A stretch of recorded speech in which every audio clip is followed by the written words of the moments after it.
প্রিয় বন্ধুগণ, আমরা আজকে যে সভা করেছি সেই সভায় শুধু পরস্পরের সঙ্গে পরিচিত হওয়া এটা গুরুত্বপূর্ণ ছিল। দ্বিতীয় এবং আরও গুরুত্বপূর্ণ যেটা ছিল সেটা হলো যে আমরা এই কমিটিটা কিভাবে আগামী দিনগুলোতে কাজ করব।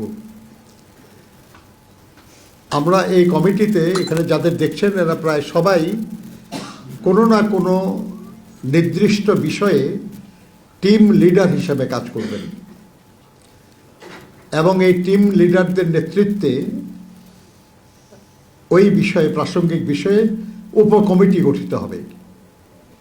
আমরা তাদেরকে অনুরোধ করেছি যে সেই উপকমিটিতে কারা থাকতে পারেন সেটার একটা প্রস্তাবনা আমাদের কাছে আগামী 2 দিনের মধ্যে দেওয়ার জন্য। এরপরে আমরা আলোচনা করে সেই উপকমিটিগুলি চূড়ান্ত করব এবং তারা কাজ আরও সক্রিয়ভাবে শুরু করবেন। আমরা অনেক বিষয়ে নির্বাচন সংশ্লিষ্ট অনেক বিষয়ে আলোচনা হয়েছে আমাদের। কিভাবে আমরা আমাদের প্রার্থীদেরকে সহযোগিতা করতে পারব, কিভাবে শান্তিপূর্ণ, অবাধ এবং সুষ্ঠু একটা নির্বাচন অনুষ্ঠানে আমরা ভূমিকা পালন করতে পারব, কিভাবে ভোটারদেরকে যথাসময়ে ভোট কেন্দ্রে উপস্থিত হতে আমরা উদ্দীপ্ত করতে পারব এবং আমাদের যে দলের প্রতীক, আমাদের দলের প্রার্থীদের পক্ষে ভোট দেওয়ার ব্যাপারে আমরা উৎসাহিত করতে পারব। এই সমস্ত বিষয়গুলি আমাদের আলোচনায় এসছে।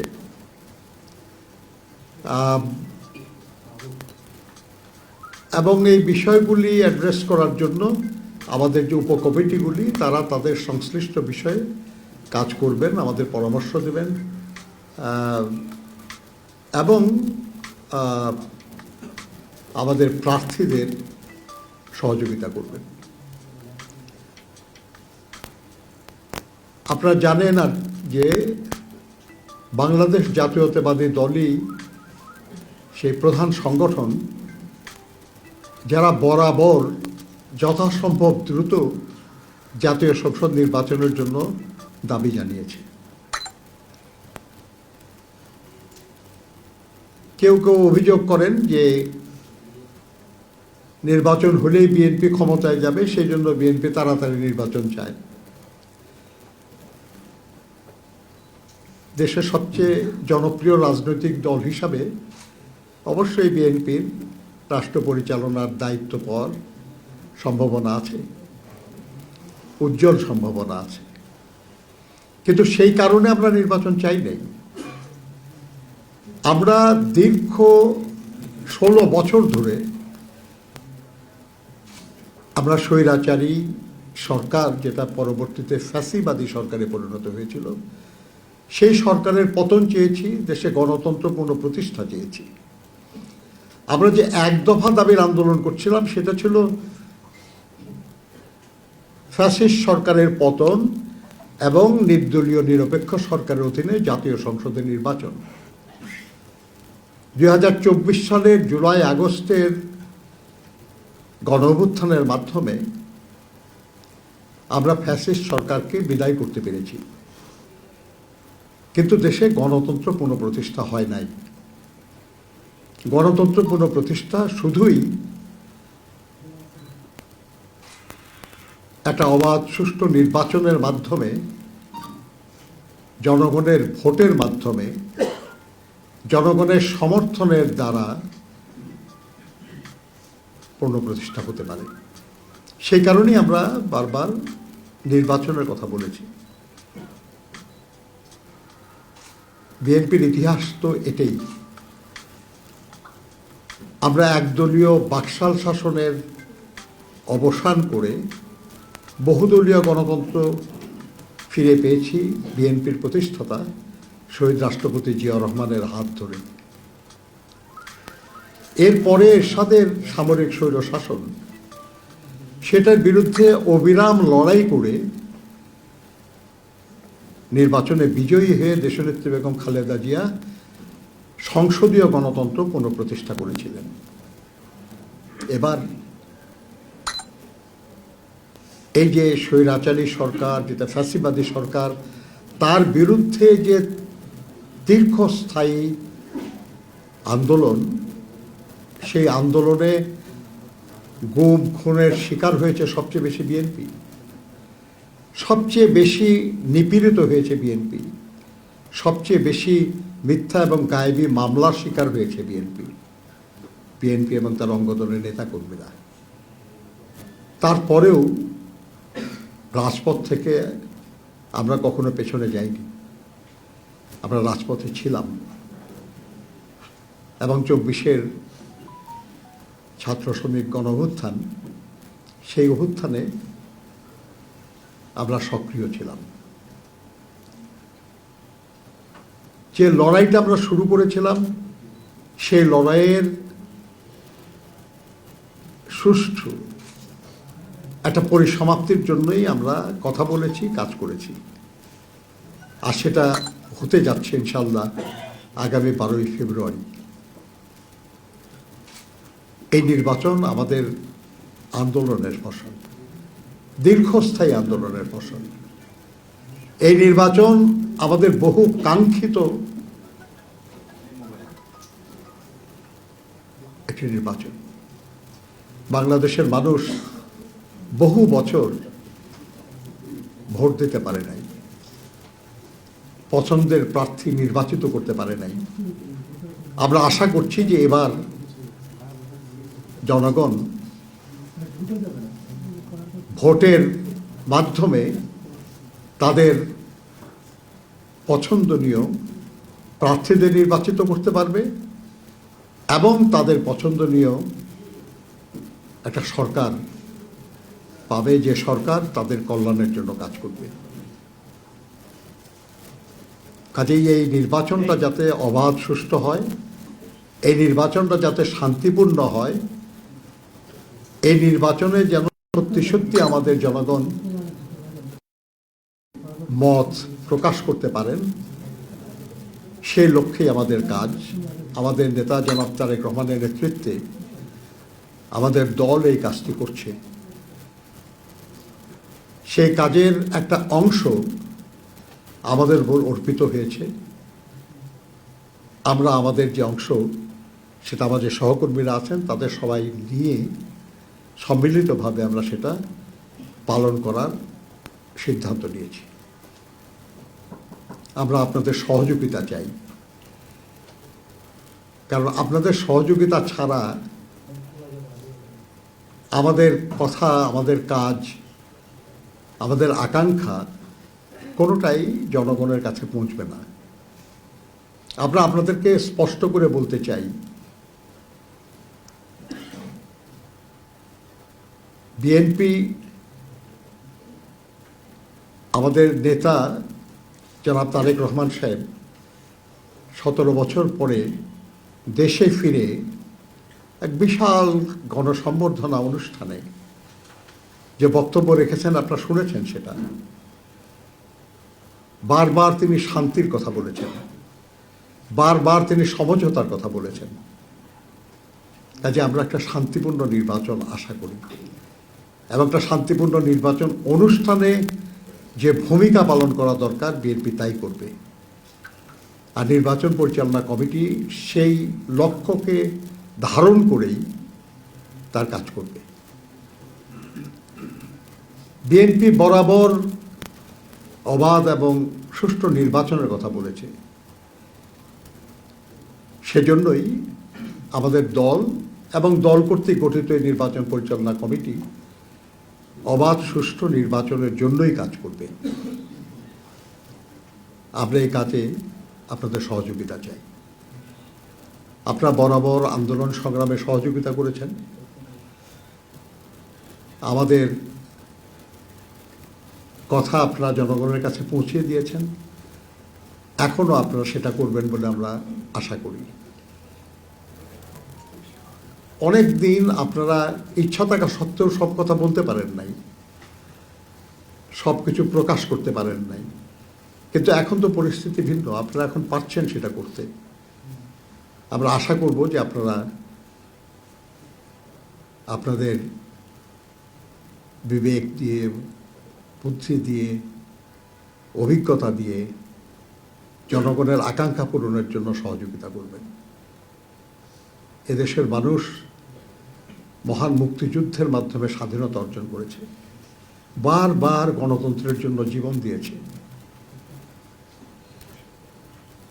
গুম হয়েছে, খুন হয়েছে, নিপীড়িত হয়েছে, নিগৃহীত হয়েছে, পালিয়ে বেরিয়েছে। আজকে তাদের সবার সামনে একটা চমৎকার সম্ভাবনার সুযোগ এসেছে। এই সম্ভাবনাকে আমরা কাজে লাগাতে চাই এবং সেই কাজে আপনাদের সহযোগিতা চাই। আপনাদেরকে অনেক ধন্যবাদ।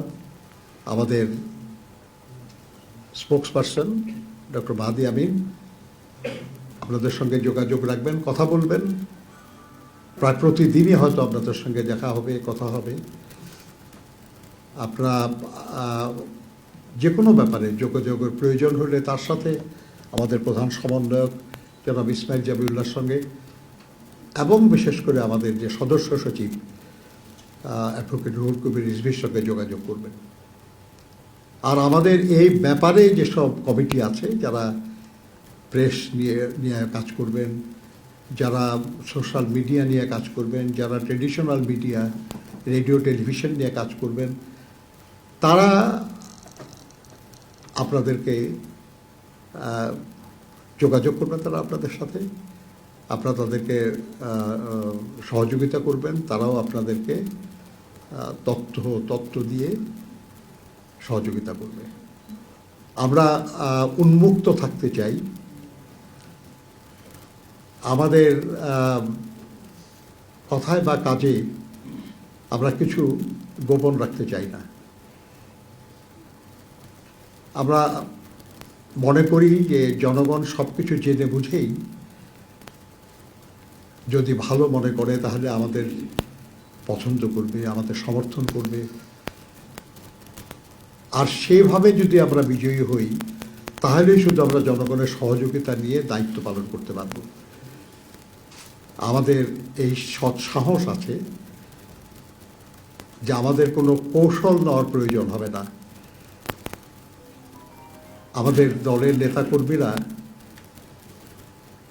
কখনো এমন কৌশল নেয় নাই যেখানে তার মর্যাদা, তার পরিচয় গোপন রাখতে হয়েছে। এখনো হবে না ইনশাআল্লাহ। আপনাদের সবাইকে ধন্যবাদ। একটা প্রশ্ন, সেটা হচ্ছে আপনারা সবসময় বলেছেন গত 15 বছরেই আপনারা সুষ্ঠু এবং অবাধ সেই সময় অংশগ্রহণমূলক নির্বাচন চান। নির্বাচন কমিশনের তথ্য অনুযায়ী 50টি রাজনৈতিক দল এবার নির্বাচনে অংশ নিচ্ছে, কম বেশি অনেক আসনে। এই নির্বাচন কি আপনারা অংশগ্রহণমূলক নির্বাচন বলছেন কিনা? কারণ 8টি দল অংশ নিচ্ছে না, এক। আর দ্বিতীয় প্রশ্ন হচ্ছে, নানান জায়গায় নানান উসিলায় প্রার্থীদের মনোনয়নপত্র বাতিল হচ্ছে। ফরিদপুর 1 আসনে একজন প্রার্থীরও মনোনয়নপত্র গ্রহণ করা হয়নি, বাতিল করা হয়েছে। যারা বিরোধী রাজনীতি করে, জাতীয় পার্টির অনেকের, সিপিবির অনেকেরই প্রার্থী বাতিল করা হয়েছে। এই বিষয়ে নিয়ে আপনার কনসার্ন কিনা? আপনার এই প্রশ্নটা একটু অসম্পূর্ণ থেকে গেল। মানে অন্যায়ভাবে বাতিল করা হয়েছে যদি বলতেন তাহলে আমি একটু জবাব দিতে পারতাম আর কি। যদি ন্যায্য কারণে বাতিল হয় কিন্তু আপনি কাউকে দোষারোপ করতে পারেন না। দেশের প্রচলিত আইনে যদি মনোনয়নপত্র বাতিল হয়, হতেই পারে। আমাদের বিএনপিরও মনোনয়নপত্র বাতিল হয়েছে। তো সেখানে আপত্তি জানানোর সুযোগ আছে, সময় আছে। তারা নিশ্চয়ই আপত্তি জানাবেন এবং তার ভিত্তিতে হয়তো সিদ্ধান্ত পরিবর্তনও হতে পারে। তো আরেকটা হলো যেটা বলছেন অংশগ্রহণমূলক। আমাদের এক সময় যখন বহু রাজনৈতিক দল অংশগ্রহণ করে নাই তখনও নির্বাচন করা হয়েছে এবং বলা হয়েছে অংশগ্রহণমূলক হয়েছে। আমরা ওইভাবে বলতে চাই না, কিন্তু কিছু রাজনৈতিক দল তো আছে যাদের প্রতি জনগণের ক্ষোভ এবং ক্রোধ আছে। দেশের আইনে, প্রচলিত আইনে কিছু রাজনৈতিক দলের তৎপরতা বন্ধ আছে, নিষিদ্ধ আছে। কাজে তারা তো নির্বাচনে অংশগ্রহণ করার আইনগত সুযোগ নাই।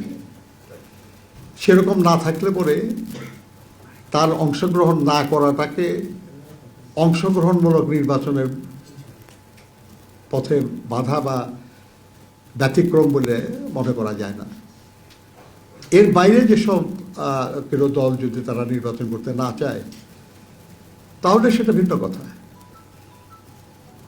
তো আমরা মনে করি যেটা সেটা হলো যে এই মুহূর্তে অবাধ সুষ্ঠু নির্বাচন অনুষ্ঠানের যে আয়োজন হয়েছে সেখানে যাদের রাজনৈতিক তৎপরতার উপর কোনো বিধিনিষেধ নাই তাদের কারণে নির্বাচনে অংশগ্রহণ করার উপর কোনো বাধা নাই। এখন এটা তাদের সিদ্ধান্তের প্রশ্ন। যদি বাধা হতো তাহলে আমরা বলতে পারতাম যে নির্বাচনে কিছু দলকে বাইরে রেখে করার চেষ্টা চলছে। বাধা না থাকার কারণে এই কথাটা আমরা বলতে পারছি না। এখন কোনো দল যদি স্বেচ্ছায় বলে যে আমি করবো না নির্বাচনে অংশগ্রহণ, সেটা তো কারো কিছু বলার সুযোগ নাই সেখানে আর কি। কাজে সেই জন্য আপনার কাছে বলছি যে অভিযোগটা যদি স্পষ্ট এবং স্পেসিফিক হয় তাহলে তার জবাব দেওয়ার চেষ্টা করা যেতে পারে। ধন্যবাদ। আমার নাম শিহাবুল, আমি কালের কণ্ঠ থেকে এসেছি। আমরা এখনই দেখতে পাচ্ছি যে দেশের বিভিন্ন অঞ্চলে পুরুষ এবং নারীরা বাসায় বাসায় গিয়ে একটি বিশেষ দলের পক্ষ থেকে ভোটারদের তথ্য সংগ্রহ করা হচ্ছে, ভোটার আইডি সংগ্রহ করা হচ্ছে, তারা তাদের কোনো একটা পারপাস সার্ভ করার জন্য। তো এইটা কোনো ধরনের ইমপ্যাক্ট করতে পারে কিনা?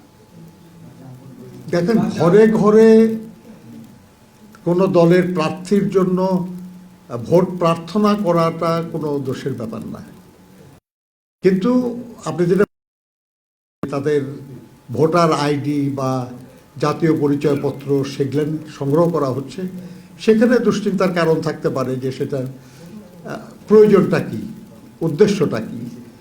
এটা আপনি যদি আপনাদের পত্রিকায় এটা কোনো নিউজ হিসেবে বললে আমি দেখি নাই এখনও, আমার মনে হয় করা উচিত যদি আপনারা সত্যি জানেন এটা, এবং সরকারের উচিত এই ব্যাপারে প্রয়োজনীয় ব্যবস্থা নেওয়া। কারণ এই ডকুমেন্টগুলি অত্যন্ত সেন্সিটিভ ডকুমেন্ট, অত্যন্ত ব্যক্তিগত ডকুমেন্ট। যে কোনোভাবে সেগুলো সংগ্রহ করার চেষ্টার মধ্যে কোনো মন্দ উদ্দেশ্য তো থাকতেই পারে। অতএব সরকারের ব্যাপারে ব্যবস্থা নেবে বলে আমরা আশা করি। ধন্যবাদ। ভাই, আমি একটু শাকিলের প্রথমে অ্যাড করি।